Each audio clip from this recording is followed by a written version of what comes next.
the massive alien ship appeared over the small farming town of Greenfield. Without warning, its sleek purple hull blocking out the morning sun. As it hovered silently above the cornfields, Linda Mason dropped her coffee mug, watching it shatter on her kitchen floor, but she barely noticed the noise, her eyes fixed on the window and the impossible sight beyond. This was not how she expected her Tuesday to go. Linda was just a regular farmer with dirt under her fingernails and calluses on her hands from years of working the land. Her blonde hair tied back in a simple ponytail, now streaked with the first hints of gray. At 38, she had built her life around the predictable rhythms of planting and harvest, the quiet stability of rural life. But there was nothing stable about the enormous spacecraft now casting shadows over her property. Linda rushed outside, forgetting her jacket. Despite the autumn chill, her boots crunching on the gravel driveway as she stared upward, her neighbors were doing the same. She could see the Martinez family at the edge of their property and old Bill Thompson standing in his field, all gazing skyward in stunned silence. From the underbelly of the craft, a beam of pulsing light suddenly shot downward, touching the earth in the center of Linda's main cornfield, where her best crop was just weeks from harvest. The light expanded, forming a perfect circle about 20 feet in diameter. The corn within simply vanishing, creating a perfect clearing.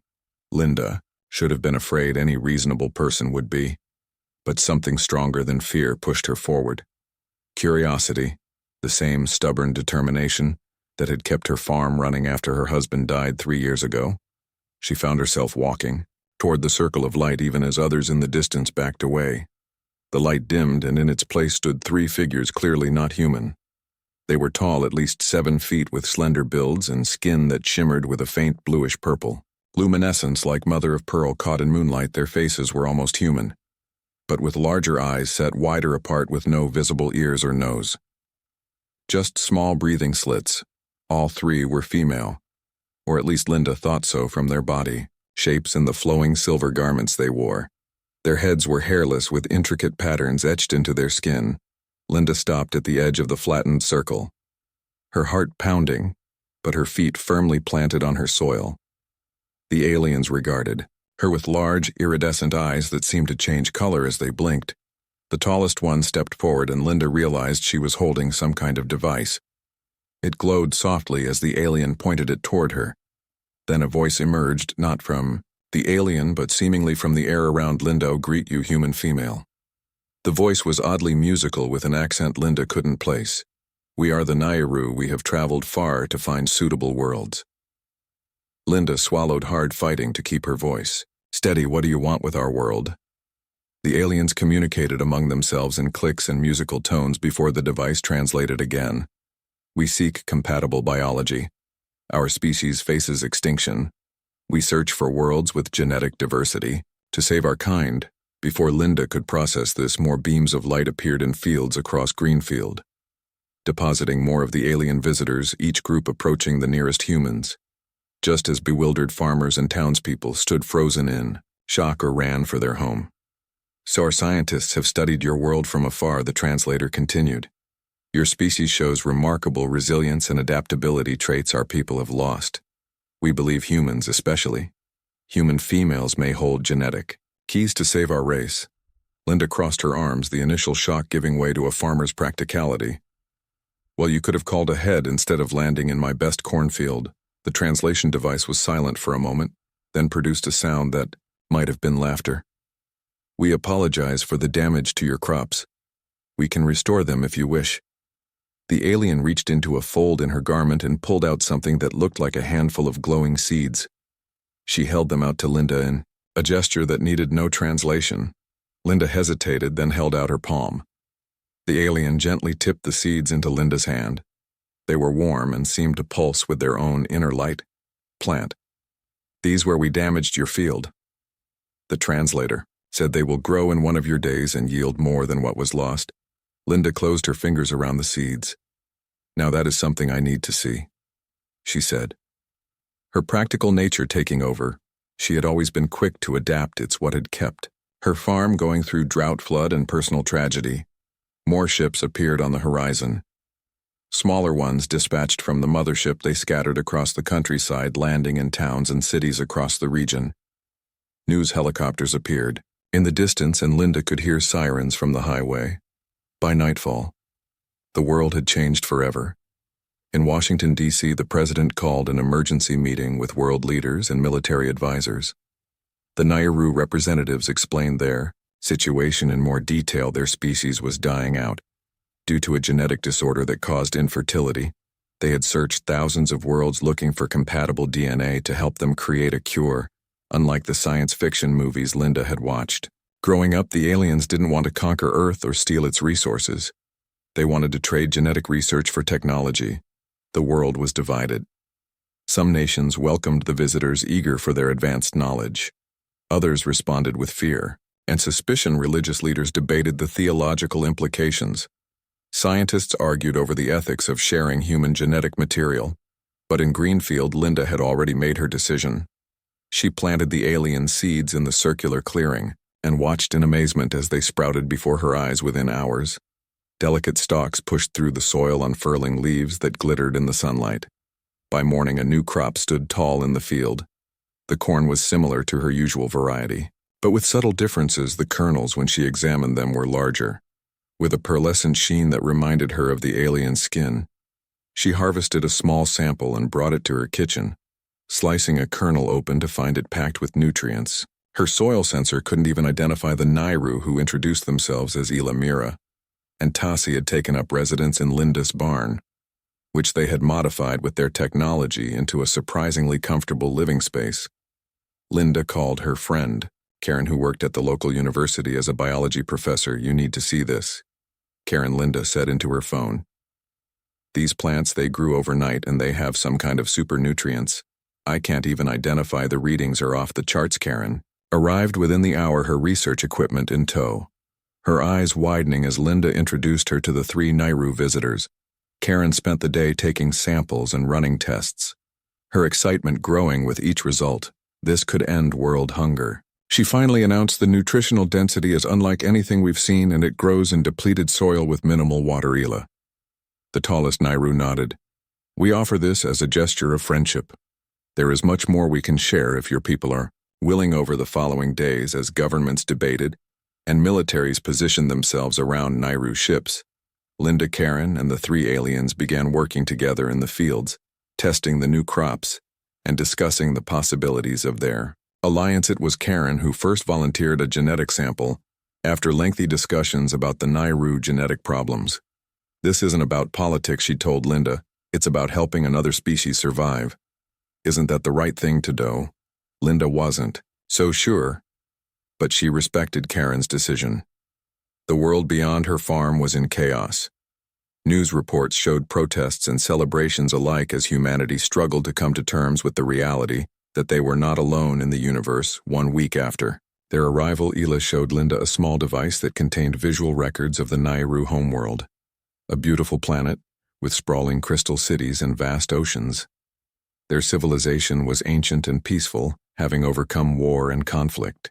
"Thousands of years ago, we have much to teach humanity," Ila explained, "and much to learn from your kind, especially your adaptability. Your species thrives in environments that would kill most sentient beings. This trait is valuable beyond measure." Linda thought about the harsh winters and scorching summers, the droughts and floods she had endured as a farmer. Humans were stubborn. That was certain. In the distance, she could see military vehicles approaching her property. Representatives from the government had called, warning her they were coming to establish a secure perimeter and debrief her about her contact with the aliens.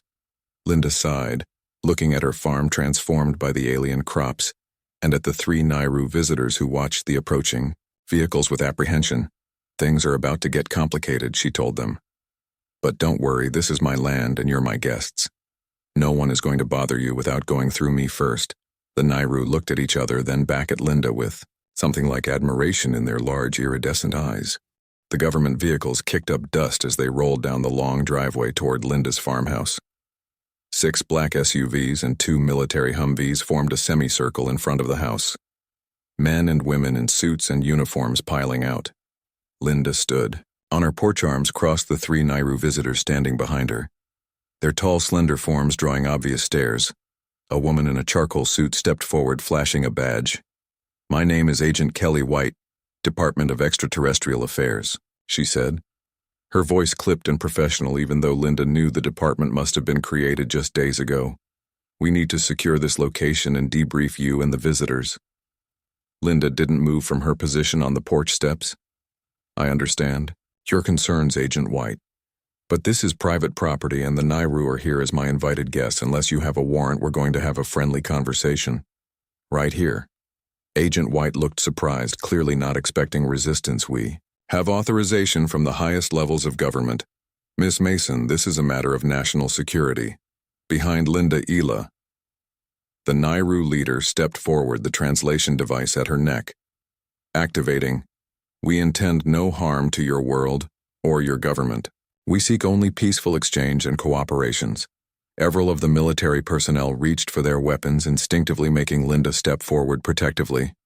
There will be none of that, she said firmly. These are my guests and they have shown nothing but respect and generosity. From the second SUV emerged a man in a rumpled suit with kind eyes and a tired smile. He approached with his hands visible. Dr. Adam Richardson, chief xenobiologist with the science division. He introduced himself. Nodding respectfully to the Nairu, I'm here to learn, not to threaten. Linda relaxed slightly at his tone. We were just about to have some lunch. Dr. Richardson, would you and Agent White like to join us? The rest of your people can wait out here after. A brief negotiation, it was agreed that Agent White, Dr. Richardson, and 2 security personnel would enter the house while the rest maintained a perimeter around the property. Linda led them into her farmhouse kitchen, where Karen was already setting the table. This is Dr. Karen Phillips, professor of biology at the State University. Linda introduced her friend who had been staying at the farm since the Nairu arrived. On the table were dishes of both human food and strange crystalline structures that the Nairu consumed. The aliens could not eat human food nor humans theirs, but they had expressed interest in observing human eating habits as part of cultural exchange. On-seated Agent White began her questioning. When did the visitors first arrive? What exactly had they communicated? What technology had they shared? Linda and Karen answered honestly, describing the rapid growing crops and the initial conversations about genetic research. Dr. Richardson was fascinated by the crop samples, taking notes and occasionally asking the Nairu directly about their agricultural techniques. Agent White remained professional, but Linda could see the wonder beneath her official demeanor as Ela explained their journey across the stars. We have visited 17 planets in what you call your galaxy, the Nairu explained through her translator. Most were uninhabited or inhabited by species too different for compatibility. Your world is the first with real potential. Agent White leaned forward. What exactly do you mean by compatibility? Ela gestured to Mira, who appeared to be the group's scientist. Our species is facing a genetic degradation after millennia of selective breeding. We sought perfection and achieved it, but at great cost. Our genetic diversity is critically low, resulting in widespread infertility and genetic disorders. Myra continued. We believe human DNA, particularly female DNA, contains sequences that could help us repair our genetic code. Humans have remarkable adaptability and resilience traits our people have lost. Dr. Richardson nodded in understanding.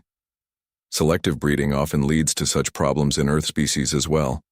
The narrower the gene pool, the more vulnerable to disease and environmental changes. What exactly are you proposing? A genetic exchange, Mira explained.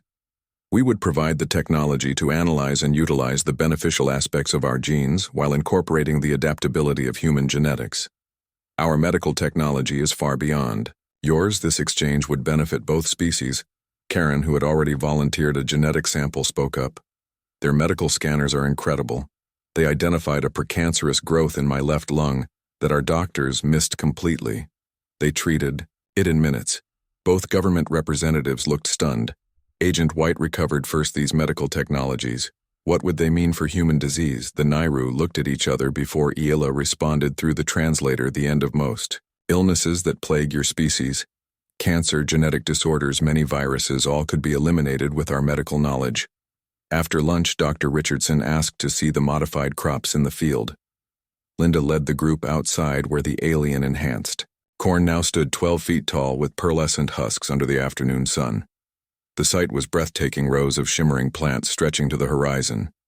Incredible, Dr. Richardson whispered, running his hand along one of the stalks. The nutritional density is unlike anything on Earth, and it grew in days, not months. Tazi, the third Nairu, who had remained quiet for most of the meeting, finally spoke. The plants adapt to any soil type, require minimal water, and resist all known pests they produce. 3 times the yield of your conventional crops. Linda picked an ear of the corn and peeled back the husk, revealing kernels that seemed to glow with an inner light.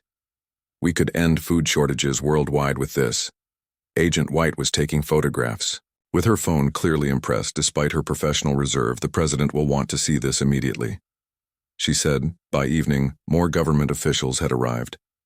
Setting up temporary structures at the edge of Linda's property, scientists, military personnel, and diplomats all wanting to meet the Nairu visitors. Linda watched from her porch as her quiet farm transformed into a hive of activity. Karen joined her, handing her a cup of coffee. Things will never be the same. Will they? Linda shook her head, sipping the hot drink. No, but maybe that's not bad. Change isn't always a bad thing. Richardson approached the porch steps, a tablet in his hand. The president wants to speak with you and the Nairu representatives, he said. A meeting at the White House day after tomorrow. They want to discuss a formal alliance. Ela, who had been listening from the doorway, stepped forward. We would be honored to meet your leader, but Linda must accompany us. We trust her. Linda nearly choked on her coffee. Me? Why would you need me?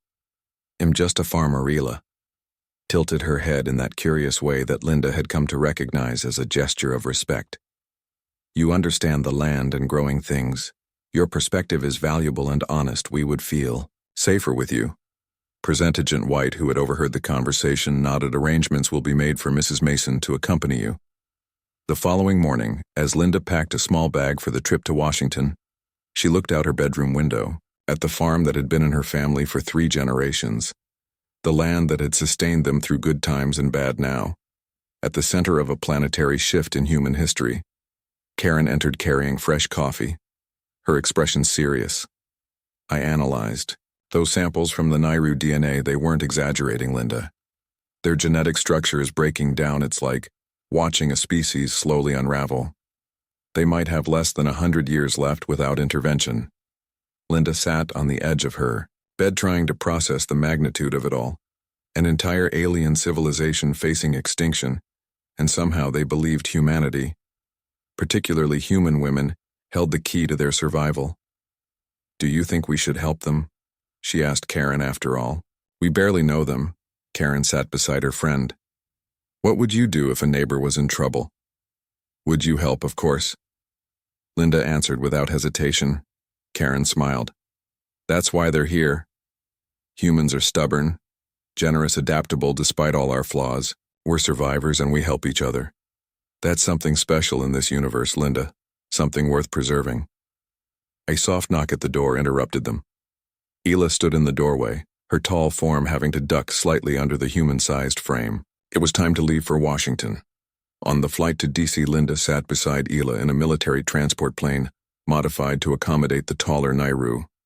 The alien stared out the window with childlike wonder at the clouds and landscape below. Your world is so diverse. Ela commented, mountains, oceans, deserts, forests, all on one planet. Our world has become uniform over centuries of terraforming. We sought perfection in our environment, just as we did in our genetics, and lost something precious in the process. Linda thought about her farm, the constant battle against weather pests and market prices, the challenges that made each harvest a victory. Maybe perfection isn't all it's cracked up to be, she said. Sometimes it's the struggle that makes us strong. Ela turned her large, iridescent eyes toward Linda. Her expression unreadable, but her voice through the translator carried a note of respect. Our scientists believe this may be why human DNA is so valuable. Your species never stopped fighting, never stopped adapting. As the plane began its descent into Andrews Air Force Base, Linda could see the Washington Monument in the distance, and the White House where tomorrow she, a simple farmer from Greenfield, would stand beside aliens from another world as they changed human history forever. The White House gleamed in the morning sun as Linda stepped out of the government vehicle, her simple navy blue dress feeling woefully inadequate among the suits and military uniforms surrounding her. Ela, Mira, and Tassi emerged after her, their pearlescent skin catching the light in ways that made nearby Secret Service agents nervously adjust their sunglasses. Linda had barely slept the night before. Their arrival in Washington had created a media frenzy. Reporters crowded behind barriers, shouting questions as they were escorted into their hotel. Linda, a woman who had spent most of her life talking to plants and farm equipment, suddenly found herself at the center of history. Agent White led them through security checkpoints where the Nairu visitors were scanned with technology that seemed primitive compared to their own. The aliens submitted to the procedures with patient grace. The Oval Office was smaller than it appeared on television.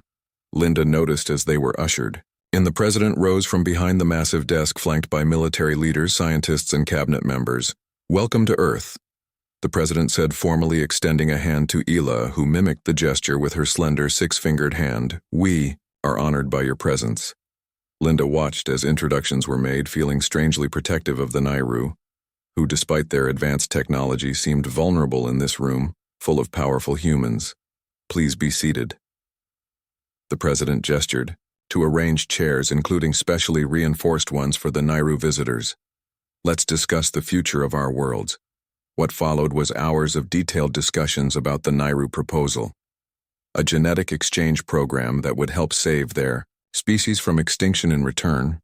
They offered medical technology, agricultural advancements, and clean energy solutions that would transform human society. Their main research facility would be established near Linda's farm, which had become ground zero for Nairu. Human relations, additional facilities would be built in other countries, ensuring no single nation controlled the alliance. Linda mostly listened, asking occasional practical questions that seemed to cut through the political and scientific jargon. What are the risks to human volunteers? How long before we see benefits? How will you ensure the technology is shared fairly? By late afternoon, a preliminary agreement had been drafted. The Nairu would share medical technology immediately beginning, with cancer treatments and genetic therapies in exchange. A program for volunteer human genetic donors would be established under strict ethical guidelines. As they prepared to leave, Linda found herself alone with the president for a moment. "You know," the president said quietly, "the Nairu specifically requested you be involved in overseeing the exchange program. They trust you, Mrs. Mason, more than any diplomat or scientist." Linda was stunned. "But why? I'm just a farmer?" The president smiled. "Sometimes we need people who understand how to nurture things, how to be patient and watch them grow. Not every skill that matters is taught in universities or military academies." On the flight back to Greenfield, Linda sat quietly processing everything. The Nairu delegation would remain in Washington for several more days, finalizing agreements. But Linda had been asked to return to oversee preparations at her farm, which would soon become an international research center. Karen met her at the small, regional airport, her face excited. "Have you seen the news? The stock market is going crazy. Pharmaceutical companies are panicking, renewable energy stocks are soaring, and religious leaders worldwide are making statements about the theological implications of alien life." Linda sighed as they drove through town, noticing how people stared at her, now recognizing the farmer who had become an unlikely ambassador to the stars. "I just want to check my crops and sleep in my own bed. Is that too much to ask?" When they reached the farm, Linda was shocked to find the government perimeter had expanded. Military vehicles and temporary structures now covered her south field. Dozens of personnel moved about with purpose. Agent White met them at the driveway. "Mrs. Mason, welcome back. We have something to show you." She led Linda and Karen to the barn, which had been the Nairu temporary residence. Inside, they found a team of scientists gathered around what looked like a garden plot, but unlike anything Linda had seen before. This was installed by the Nairu before they left for Washington. One of the scientists explained, "It's a medical garden. The plants are engineered to produce compounds that can treat various human diseases." Linda knelt beside the strange plants, which seemed to pulse with gentle bioluminescence, touching one of the leaves carefully. "This one treats Alzheimer's disease." The scientist continued, pointing to different sections. "This cluster is for various cancers. These for autoimmune disorders." They left complete instructions for cultivation and extraction methods. Karen was already taking samples, her scientific curiosity overriding everything else. "These compounds would take decades to develop using our technology." She marveled. Linda stood, Brushing soil from her hands, the Nairu had known the government would take over their research. Yet they planted this garden here on her land where she could access it. A gift of trust over.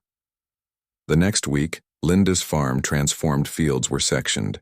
Off for various research projects, construction began on permanent facilities, and scientists from around the world arrived to study the Nairu technologies. Despite the chaos, Linda maintained her routine, tending her regular crops alongside the new alien varieties. She noticed how government officials increasingly came to her for decisions about land use and resource allocation. Her practical farming knowledge proving more valuable than political considerations. 10 days after the White House meeting, the Nairu returned not just Ila, Mira, and Tasi, but 20 more of their kind in a small fleet of ships that landed in Linda's largest field. Their arrival broadcast live around the world. Ila found Linda in her kitchen, baking bread, a habit she maintained to stay grounded amid the madness. Your leaders have agreed to our proposal. Ila said the genetic exchange program will begin next month. We have brought our best scientists and medical practitioners to establish the first clinic. Linda nodded, kneading dough with flour-dusted hands. And what happens after that, assuming the program is successful and you save your species? Ila seemed surprised by the question. Our worlds will be linked, she said. We will share knowledge and resources. Your people will gain centuries of advancement in medicine, technology, and science. And what do you really gain beyond survival? Linda asked, looking directly at the tall alien. Ila was silent for a moment, her iridescent eyes shifting colors before she responded through her translator, Hope Linda Mason, for millennia. Our species has been slowly dying, not just physically but spiritually. We achieved what we thought was perfection and found it hollow. Watching your species with all its wonderful imperfections, its stubborn will to survive against all odds, we have found something we lost long ago. Linda returned to her bread dough, thinking about the strange path that had led her here from simple farmer to alien ambassador.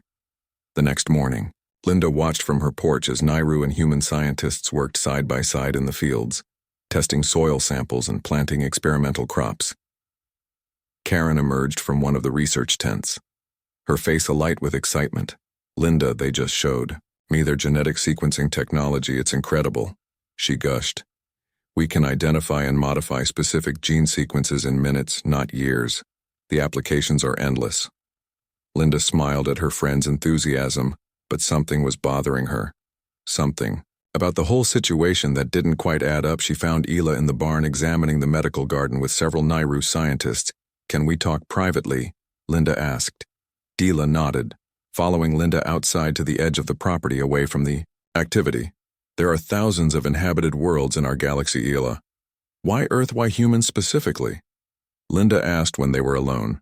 The Nairu leader seemed to consider her words carefully.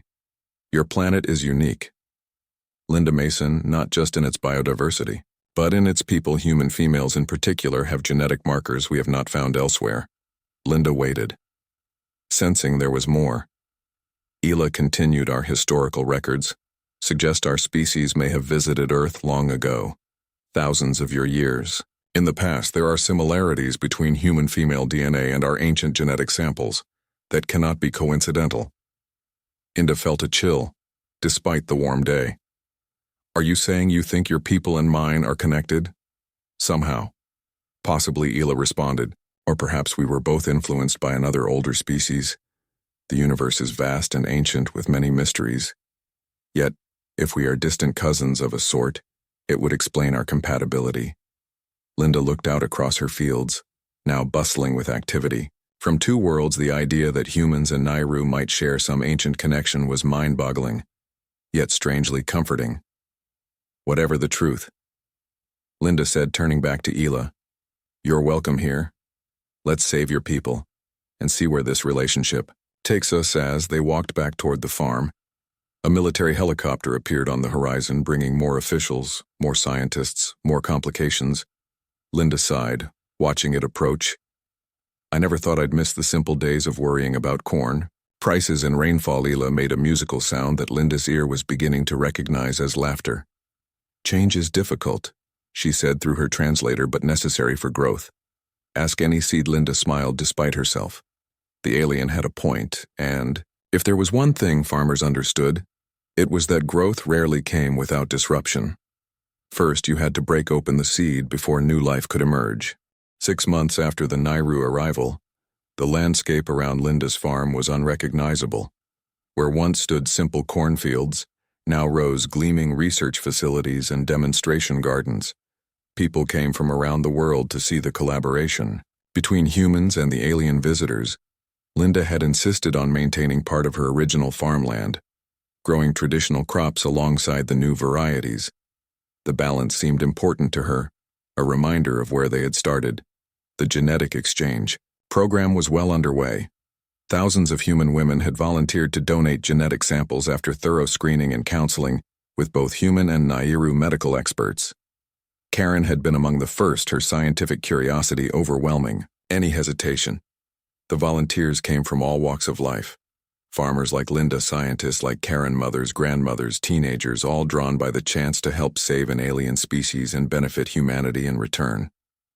Linda walked through the main research facility, which locals had nicknamed the Rainbow Center for the subtle shifting colors of its Nairu-designed architecture. Inside, human and alien scientists worked side by side, their initial awkwardness long gone, replaced by genuine collegiality. Eliza Moreno, the lead human geneticist on the project, greeted Linda with a tired smile. "Linda, we were just about to call you. We have results from the first trial." Linda's heart quickened as she followed Eliza to the central laboratory where Ela and several Nairu scientists were gathered around a holographic display. "We successfully integrated human adaptive sequences into Nairu reproductive cells." Ela explained the display, showing microscopic imagery of cells dividing and growing. The early tests show significant improvement in viability. Linda watched the dancing lights of the hologram, trying to understand the implications. "So this could cure your people's fertility problems, Myra." The Nairu scientist nodded, her tall form bent slightly. "Over the equipment, we believe, so the integrated cells show none of the degradation patterns that have plagued our species. A full treatment protocol could be ready within months." The news should have been entirely positive. Yet Linda noticed a strange tension in the room. "What aren't you telling me?" she asked directly. Eliza and Ela exchanged glances before Eliza spoke. "The integration works both ways, Linda. The Nairu genetic sequences for longevity and disease resistance can be successfully incorporated into human cells as well. We could extend human lifespans by decades, eliminate genetic diseases entirely." Linda understood immediately. The political implications would be enormous. Who would get access to such treatments? First, would they be available to everyone or only the wealthy and powerful? The same questions that had followed every major medical advancement in human history. There have already been inquiries from government officials. Eliza continued, some suggesting limited release protocols, others wanting to classify the entire project. Linda felt a familiar stubbornness rising within her. The same feeling she got when corporations tried to dictate what crops she could grow, or when banks threatened foreclosure during bad years. This farm was neutral ground, a place for cooperation, not politics. "I think we need to make an announcement," she said firmly, "before rumors start spreading or governments try to control the narrative." "People deserve to know what's happening," Ela agreed. "We came to Earth openly with trust that same openness must continue." The announcement was made the following day in a joint broadcast with representatives from the Nairu human scientists, including Karen and Linda, standing together in front of the Rainbow Center. The news traveled around the world in minutes: genetic therapies that could extend human life, prevent disease, and save the Nairu from extinction. As Linda had predicted, the response was complicated. World leaders demanded oversight. Religious groups questioned the ethics of altering human genetics. Pharmaceutical companies saw their stock values plummet. While tech companies and biotech firms soared, protesters arrived at the farm perimeter, some welcoming the aliens, others demanding they leave Earth. 2 distinct camps formed, divided by fear and hope. Agent White, now permanently stationed at the farm as government liaison, approached Linda after the announcement. "You know, this changes everything. The entire medical industry, every insurance company, global politics." Linda was watching a group of Nairu tending one of the experimental gardens, their movements precise and graceful. "I know," she said quietly, "but change was inevitable the moment their ship appeared over my cornfield." That evening, Linda sat on her porch watching the sunset. her farm now the epicenter of a global transformation. She barely recognized her life anymore. Her days filled with meetings, interviews, and decisions that affected two species. Karen joined her carrying 2 glasses of wine. They had started the tradition months ago, setting aside the evening hours to simply be friends away from the science and politics. "Have you seen the latest test results?"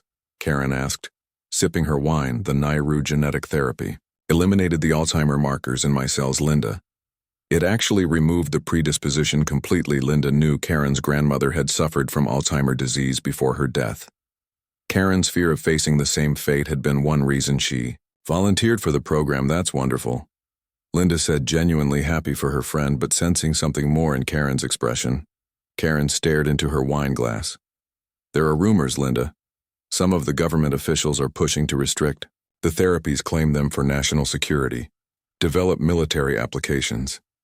The usual human response to new technology," Linda sighed.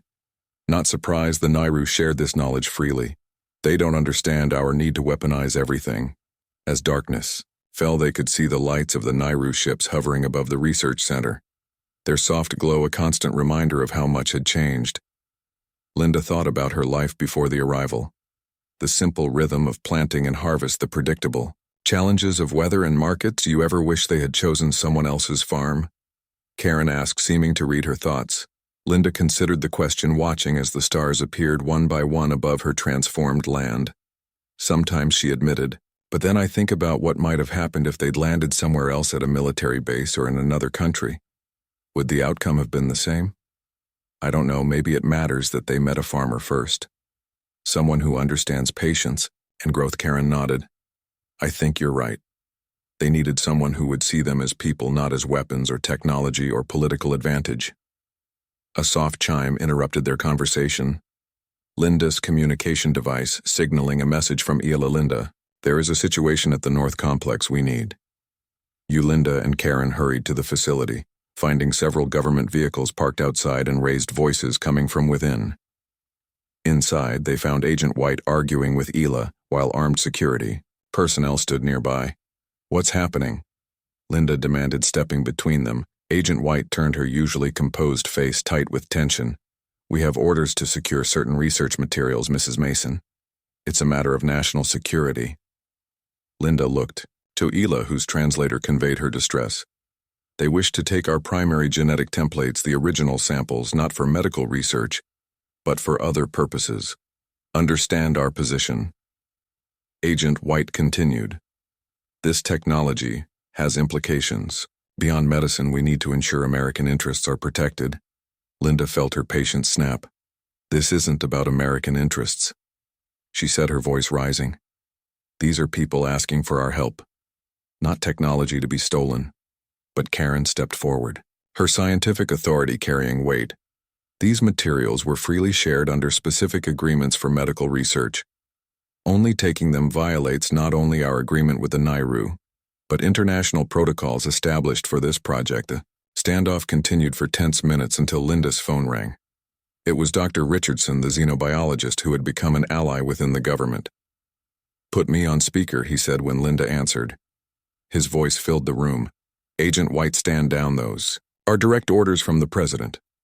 The Nairu genetic exchange is to remain under civilian scientific oversight. As agreed, no materials are to be removed without joint approval."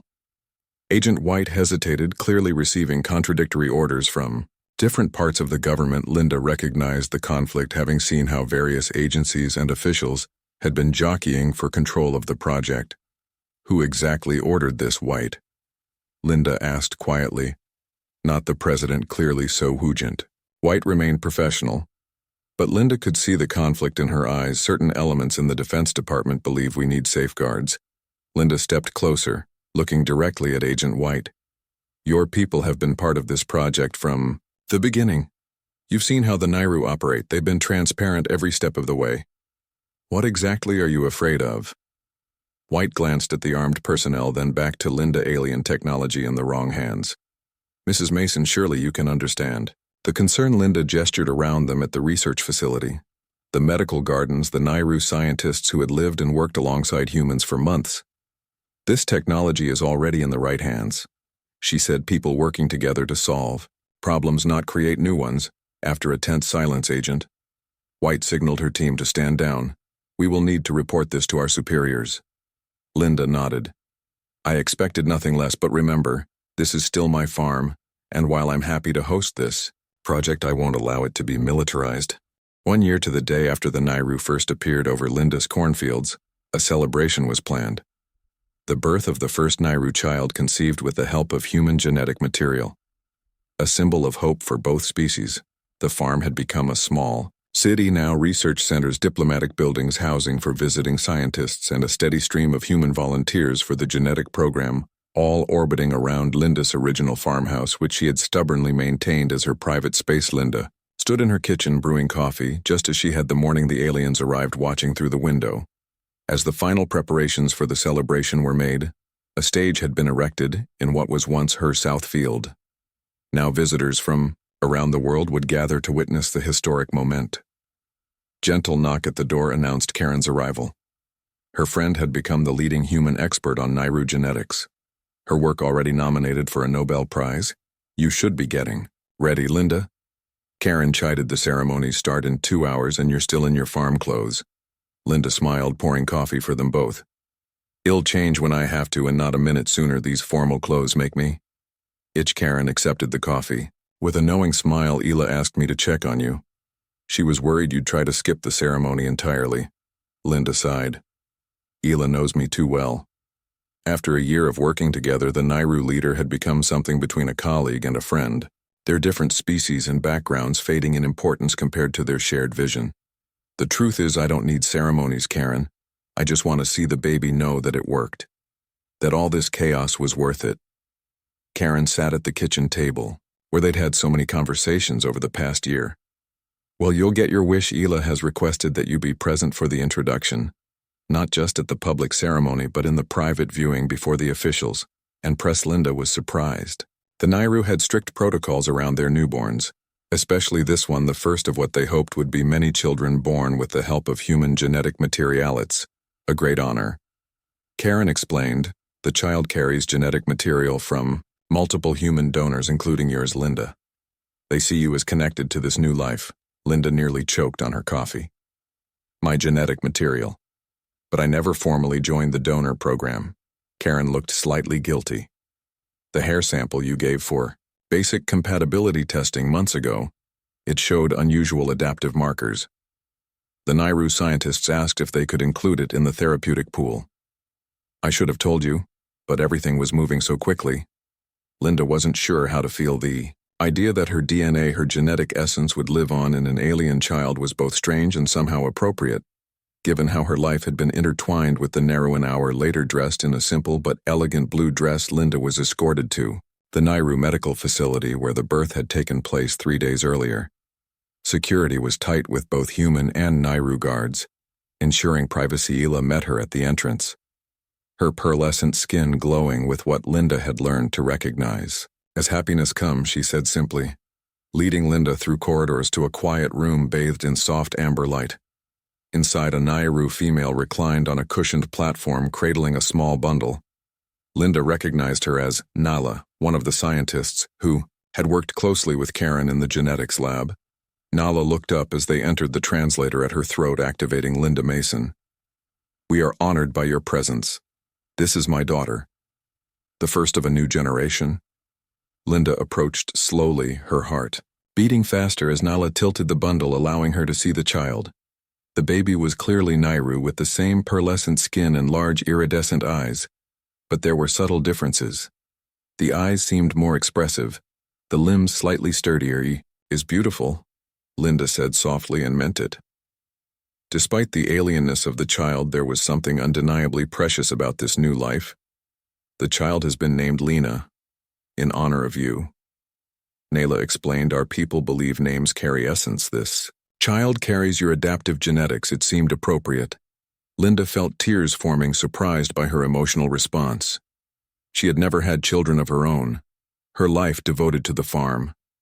After her husband died, the idea that she had contributed, even in a small way, to this new life touched her deeply. Ela stood nearby, watching the interaction, her translator conveying her thoughts.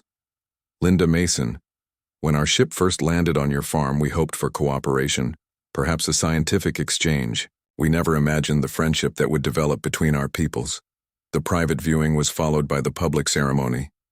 Linda stood on the stage alongside world leaders, Nairu dignitaries and scientists. As the child was presented to the assembled crowd, the cheers were deafening. A celebration not just of a birth but of possibility. News channels broadcast the event globally. The image of Linda, a simple farmer standing beside the alien family, became instantly iconic, a symbol of the unexpected bridge between worlds. After the formal ceremonies, Linda slipped away from the crowds, finding a quiet spot at the edge of her property, where her original crops still grew alongside the Nairu varieties. The contrast was striking, the familiar golden corn beside the pearlescent alien plants. Yet they shared the same soil, drew strength from the same sun. Karen found her there. You disappeared. Linda gestured at the fields. Needed some quiet to think about all this. It's a lot to process, Karen nodded, understanding. 1 year ago, you were just worrying about harvest yields, and now you're part genetic mother to an alien baby whose birth was watched by billions. Linda laughed at the absurdity of it all.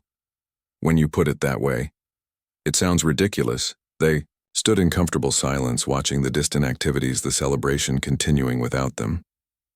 Do you know what's strange? Linda said finally when that ship first appeared. I should have been terrified, but I wasn't.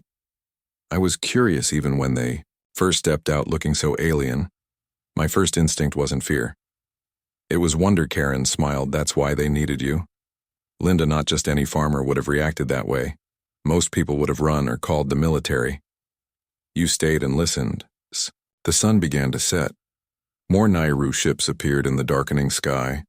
Not the small research vessels that had become common, but larger ships illuminating the clouds with their soft light. Tila found them at the field edge, a communication device in her slender hand. The council has voted. She announced, her translator conveying excitement. Formal diplomatic relations will be established between our worlds, official embassies, cultural exchanges, education programs. Linda looked up at the ships visible. Now as stars began to appear, these are diplomatic vessels. Ela nodded, and the first Nairu families relocating to Earth. Just as some humans have expressed interest in visiting our world, we believe understanding comes from living alongside one another, not just formal agreements. The implications were enormous. Linda realized two species beginning to integrate, not just sharing technology, but culture, daily life. The challenges would be immense, but so would the possibilities. A small delegation approached. From the main celebration area, Agent White, now promoted to Director of Extraterrestrial Relations, led several officials toward them. Mason, Director. White said formally, the President would like a word. Linda sighed, straightening her dress. One more official conversation then. I'm changing into comfortable clothes and having a real drink. Karen laughed. Some things never changes. Linda walked with the officials toward the diplomatic center. She passed the research gardens where the Nairu medical plants grew alongside Earth species, human and alien scientists working together to create new hybrid varieties that would benefit both worlds beyond them. Construction had begun on permanent housing for Nairu families who would make Earth their home, teaching in universities, working in research centers, raising children who would know two worlds as home. Linda thought about the small Nairu child named Lena, who carried a piece of her genetic code. The adaptive resilience that had helped Linda survive drought, flood, and personal loss now passed to a new generation on another world. 1 year ago, she had been Linda Mason, farmer. Now she was something else entirely. A bridge between species, a reluctant diplomat, a genetic donor to a new form of life. But in her heart she remained what she had always been, a woman who understood growth, who knew that seeds must break open before new life can emerge, who recognized that the most important crops were patience, understanding, and hope. As she entered the diplomatic center, Linda glanced back at her transformed farm fields where once only corn grew. Now flourished the first harvest of a new relationship between worlds, the beginning of something that would continue long after she was gone. Sometimes the most unexpected visitors bring the greatest gifts, and sometimes a simple farmer can change the course of two worlds simply by opening her door and saying, "Welcome."